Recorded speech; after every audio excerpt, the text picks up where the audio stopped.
English का एक शब्द है क्रूसेड, हिंदी का शब्द है लड़ाई। उसे आप किसी भी तरीके से इस्तेमाल कर सकते हो। जब किसी का मैच होता है वो भी कहता है युद्ध होने वाला है, the battle between India and Pakistan. तो अगर किसी बंदे ने इसको गलत तरीके से इस शब्द को इस्तेमाल किया है, इसका मतलब ये नहीं है कि फ्यूचर में कोई अच्छा व्यक्ति इस शब्द का इस्तेमाल नहीं कर सकता। क्रूसेड का मतलब है अपने बिलीव के कारण कुछ अटेम्प्ट करना। क्या अटेम्प्ट करना? कि आत्मिक युद्ध करना। कौन सा आत्मिक युद्ध?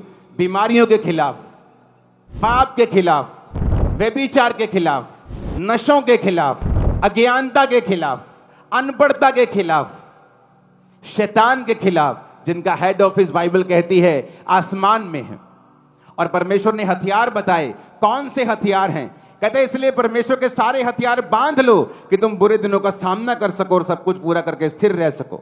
अब आगे हथियार लिखे हैं, कहता सत्य से अपनी कमर को कस लो, धार्मिकता की झिलम पहन लो, पांव में मेल के सुसमाचार की तैयारी के जूते पहन लो, इन सब के साथ विश्वास की ढाल लेकर स्थिर रहो। ये तो हमारे हथियार हैं।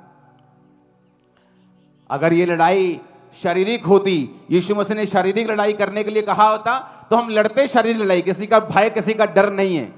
लोग बोलते हैं किसी के बाप का नहीं खाते, कोई प्रॉब्लम नहीं है। पर यह लड़ाई ऐसी थी नहीं और ऐसी है नहीं। बाइबल कहती है इस लड़ाई का जो हमारा हथियार है वो आत्मा की तलवार है, जो खुदा का वचन है। कहता ले लो। कहता सत्य से अपनी कमर को कस के धार्मिकता की झिलम पहननी है। जो झिलम हार्ट को, फेफड़ों को सुरक्षित रखती थी, कहता वो झिलम लोहे की नहीं पहननी, धार्मिकता की पहननी है। जो जूते पहन के लोग लड़ने के लिए जाते थे, कहता तुम्हारे वो जूते नहीं हैं, तुम्हारे पांव में मेल के सुसमाचार की तैयारी के जूते हैं। जो ढाल लोग लेके जाते थे बचने के लिए, कहता वो लकड़ी की, वो लोहे की ढाल, पीतल की नहीं है। कहता वो विश्वास की ढाल है जिसे लेकर तुमको स्थिर रहना है। ऊंची आवाज में हालेलुया बोलो एक बार। तो बाइबल कहती तुम्हारा ये युद्ध शारीरिक नहीं है। अगर ये बाइबल शारीरिक युद्ध करने को बोलती तो हम करते, किसी का डर भय नहीं। लेकिन बाइबल कहती है, यीशु मसीह ने कहा तुम्हारा ये युद्ध शारीरिक नहीं बल्कि आत्मिक है। एक व्यक्ति जो बार बार डाइवोर्स का सामना करता है, एक औरत जो बार बार डाइवोर्स का सामना करती है, बावजूद इसके कि वो सुंदर है, बावजूद इसके कि पढ़ी लिखी है, क्योंकि उसके परिवार में ये कर्ज फॉलो कर रहा है। हमारी लड़ाई उस कर्ज से है जो आत्मिक है, जो दिखता नहीं है। उस गरीबी के श्राप से है कि आप जितने मर्जी इंटेलिजेंट हो, फिर भी वो आपके परिवार को छोड़ के नहीं जाता। जब तक आप उसके खिलाफ युद्ध की घोषणा नहीं करते, जब तक आप तौबा नहीं करते, अंगीकार करने के लिए परमेश्वर के वचनों को मानते नहीं, जब तक आप परमेश्वर में सही नहीं चलते, तब तक आप वो युद्ध नहीं जीतते। इसलिए बाइबल में लिखा है तुम्हारा युद्ध मांस और लहू के साथ नहीं है। कहता हर समय, हर प्रकार से 18 आयत में लिखा, आत्मा में प्रार्थना और विनती करते रहो। यहां भी लड़ाई की बात नहीं हो रही।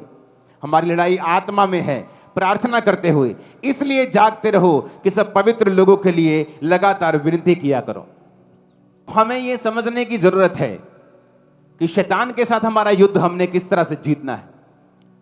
अगर ये शारीरिक युद्ध होता तो हम तलवारों के साथ भी लड़ते। दुनिया में 400 करोड़ लोग मसीह में हैं।